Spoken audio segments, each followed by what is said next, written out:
Hey everyone, Harry here to talk about the talented Mr. Matt Gaetz and the apparent closing of ranks by the House Ethics Committee, which is to say the Republican half of the House Ethics Committee voting not to release the report that they have done in response to charges of sexual and other misconduct by Gaetz, and instead to refer it somewhere that is designed to bury it. Anybody seen the Raiders of the Lost Ark, that final scene where somebody takes it down one long corridor and another and just loads it in? That's what they're trying to do with the Ethics Committee report.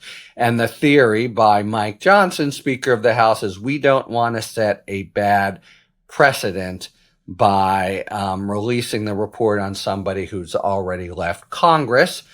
Gaetz, recall, resigned when he was designated for the Attorney General nomination, which went down in flames. And Johnson is saying, for that reason, we don't want to set a bad precedent and release a report on someone we no longer have jurisdiction over. Okay, so first, you got to think this is a really lurid report. First, we've, gotten different kinds of snippets from many people, including one of the victims, the main victim, you could call her the main victim, the underage, under 18 girl with whom Gaetz had sex, and her lawyer. But, we're talking about more than sex with underage girls. We're talking about a whole sort of lifestyle of, basically, along with Joel Greenberg, his fellow in arms and co-conspirator, who's now doing 11 years of time in Florida for this, basically finding girls on some kind of sugar daddy site, taking them away and having parties and group sex with drugs, especially MDMA, a Schedule I controlled substance. That's the allegations. We haven't seen the documentation of it, but that's the allegations, and that's what the report was looking into as well. But it strikes me at least as plausible that it's the fear of those allegations that made Gaetz withdraw as Attorney General when he realized that even if he could keep the Ethics Committee report under wraps, there was going to be a background investigation, and that was going to be even worse. It starts with sitting him down, going through everything with an FBI agent, and if you don't tell the truth to that agent, it's a felony, and then fanning out to all the victims. So Gaetz was trying to get by and survive by saying, oh, look, the federal government didn't bring charges against me. But that really doesn't begin to show that he didn't in fact do all this conduct, which could be disqualifying under the standard of should he be the chief law enforcement officer of the United States, as opposed to are we going to bring charges, and is the case readily provable, as the feds put it, which apparently there were difficulties with the main witness. Anyway, so now when he withdraws from Attorney General, that problem is solved for him, of course, at a big cost. And he's no longer in Congress anymore. I'm not sure if this is right, but there was a report out there that along with George Santos, he was doing he was available for like birthday messages and the like for $500. Really, I don't know if that's true, but I certainly saw the report. So Matt Gaetz has been definitely taken down a few pegs. But now what happens to this report? Now, is it the very final word on whether we'll ever see that ethics committee report?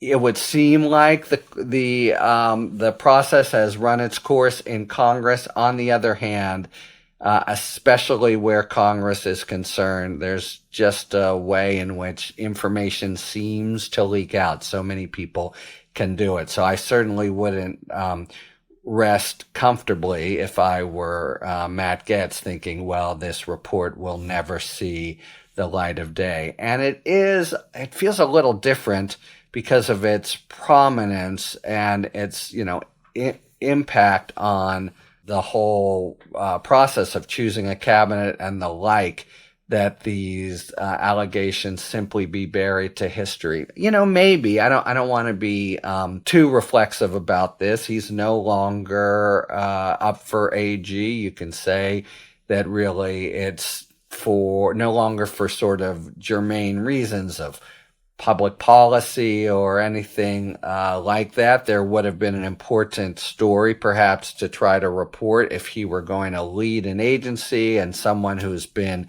accused of, or maybe found in an ethics committee report, to have committed this kind of sexual misconduct, this sort of treatment of women. Women now have to work under him. How is that going to fly? But now he's, recording phone calls, or not clear what he's doing. On the other hand, he's definitely prominently mentioned as a gubernatorial candidate. I believe DeSantis is term limited out in Florida, and in any event is a person possibly in the wings. And this is so classically Trumpian, right? You'll see the unbelievable, nasty, vitriolic insults that Trump threw his way, Ron DeSanctimonious, etc., when he was in the open field in the campaign.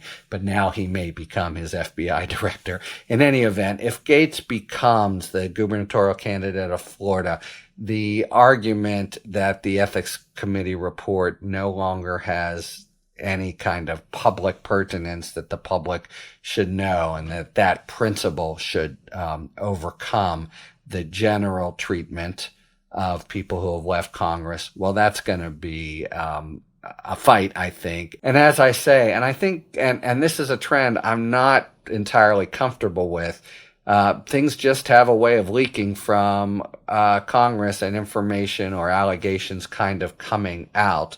And, sometimes I think that happens when it's unfair or cuts legal corners. I think we've seen that in the Trump era, especially in his first term, when they tried to really push on the DOJ to give information over. But of course, if we're talking now about the candidate for governor in Florida, that I think changes the kind of profile or the public right or interest, I would put more than right, in knowing. Anyway, for that reason and for others, my sense is you ain't seen the last of this Ethics Committee report, and not to mention the allegations that are contained in it, which can be surfaced in other ways, as for instance through the appearance of one of the women, well, she was a girl at the time, of the events on national television, etc. So as long as he remains prominent figure in the political landscape, I think he's far from out of the woods on the release of the report, even though in theory it has run its course in Congress, and the Republicans have put up a wall saying we're not going to release it, and that's the for now, end of the story. Talk to you later. Thanks for tuning in. If you enjoyed this video and other Talking Feds content, please take a second to like and subscribe. Talk to you later.